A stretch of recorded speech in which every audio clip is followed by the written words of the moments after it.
These are some of the qualities which make a difference between the people who are going to get the best opportunities and people who may or may not. It's a lot of adjectives here. You may understand some of these, you may understand all of these.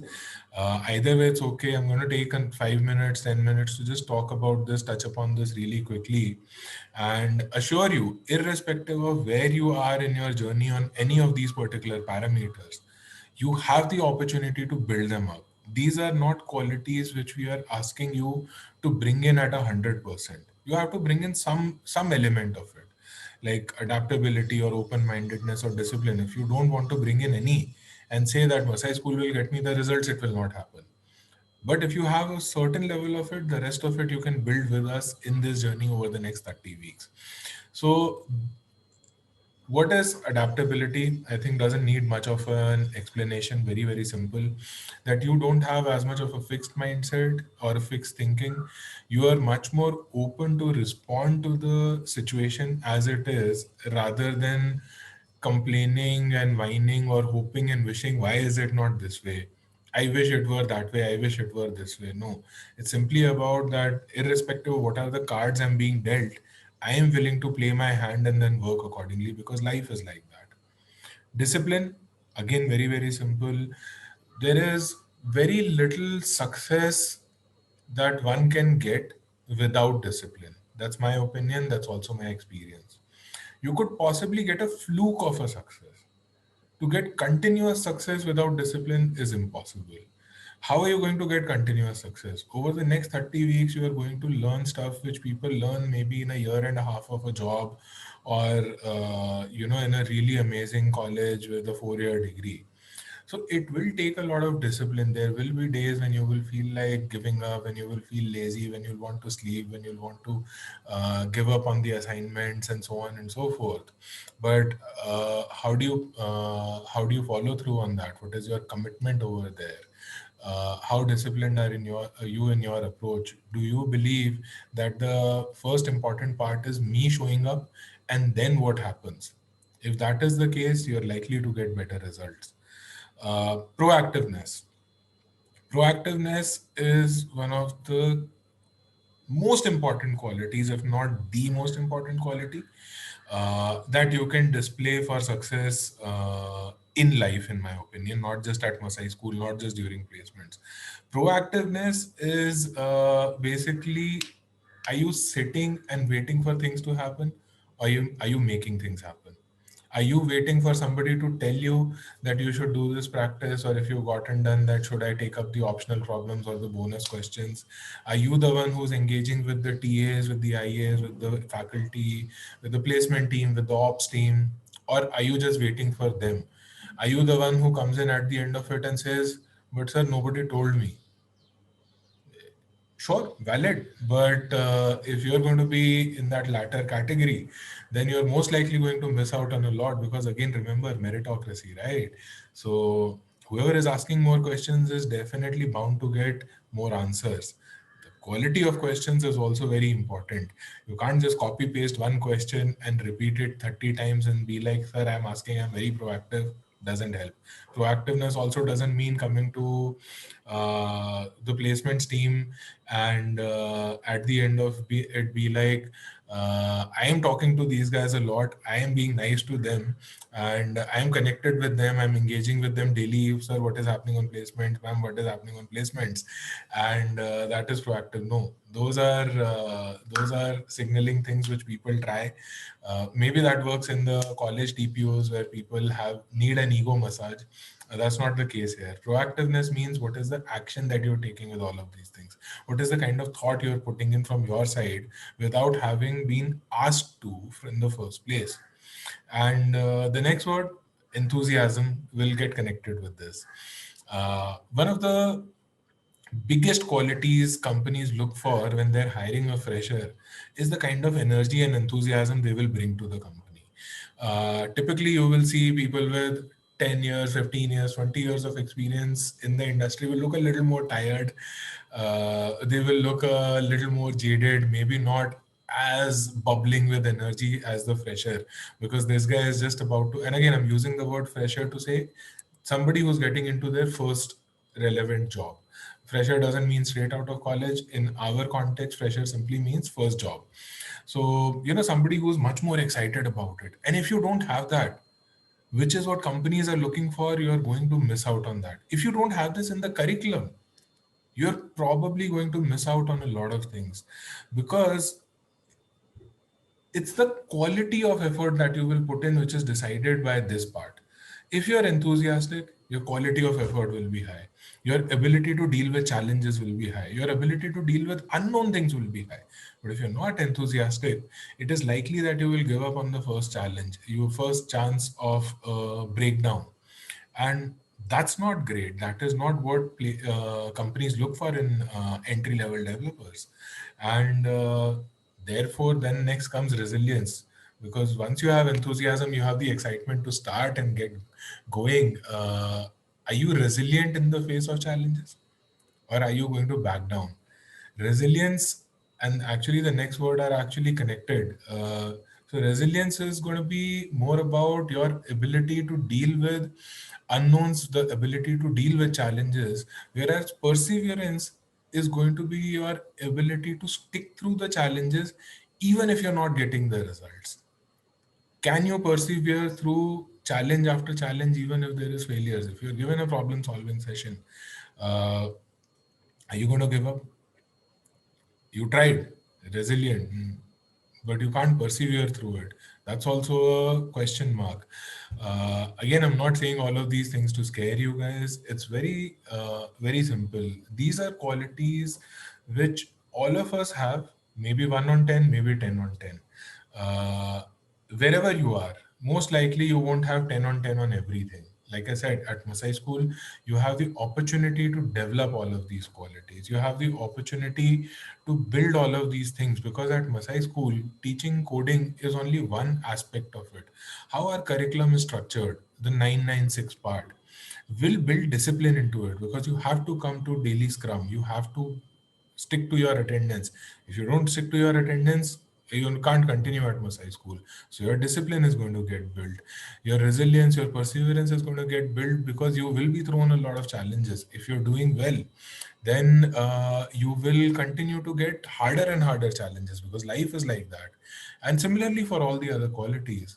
So as I go along on the list, try and absorb as much as you can today. Try and maybe you can keep a screenshot of this, and some people have drawn on this, so there is a lot of creativity also right over here.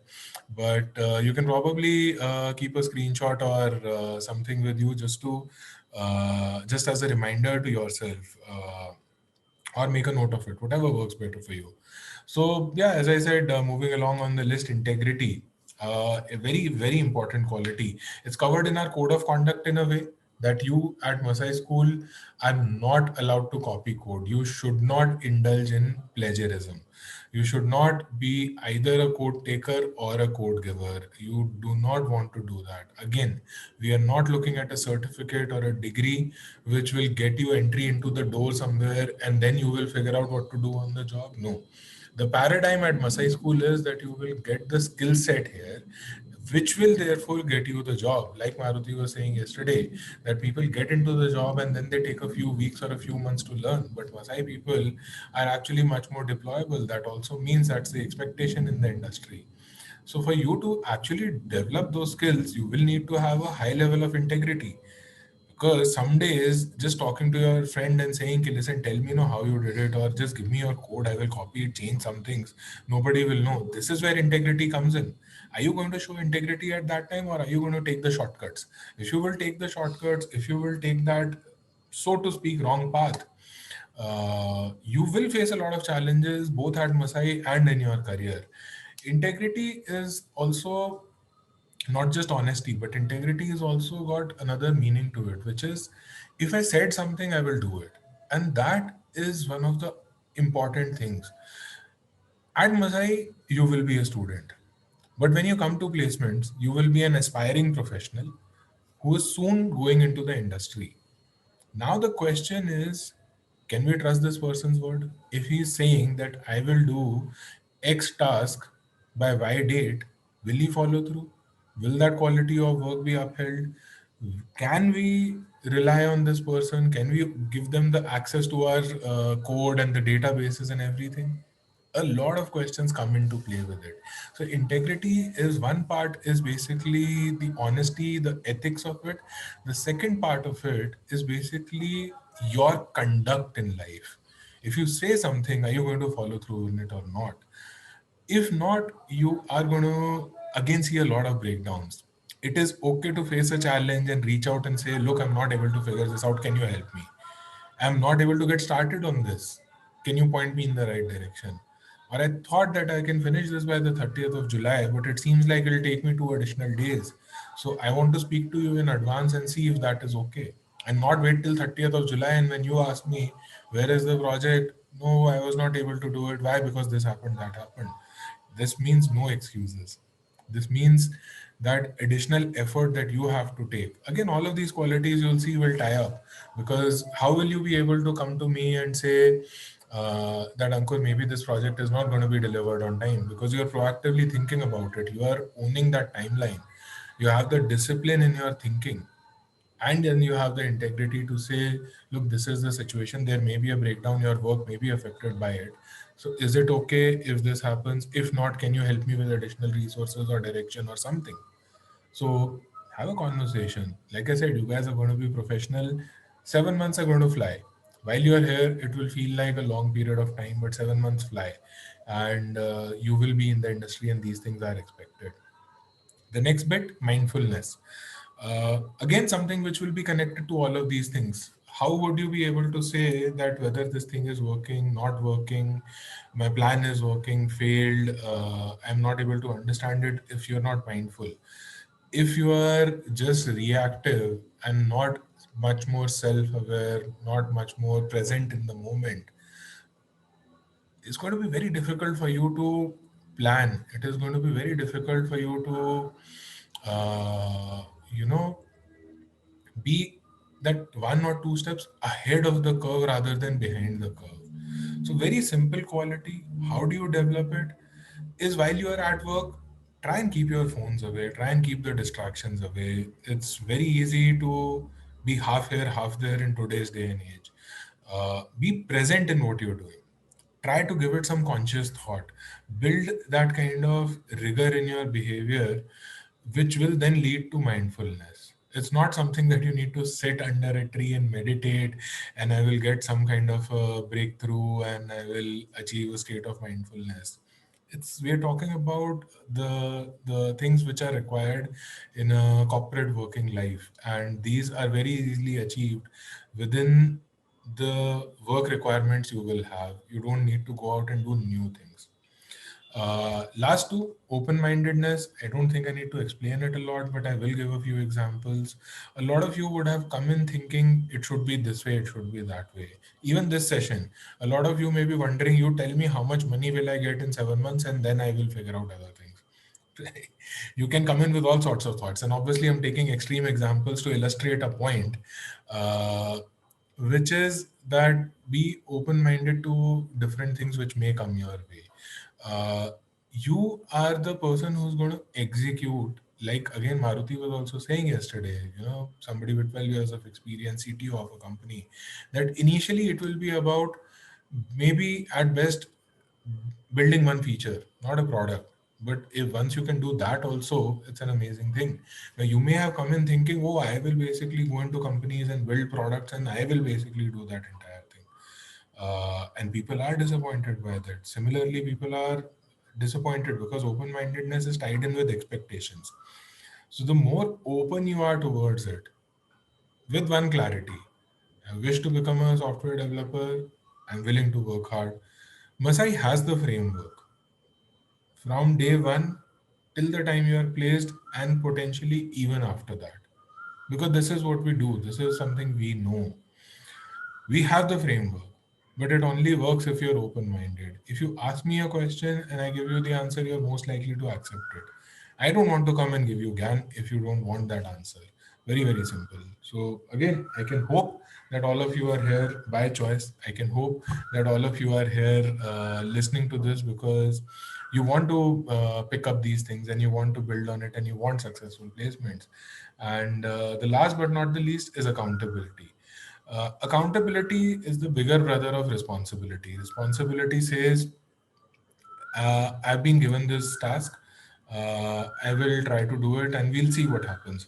Accountability says, I will take ownership of this thing and I will make it happen no matter what.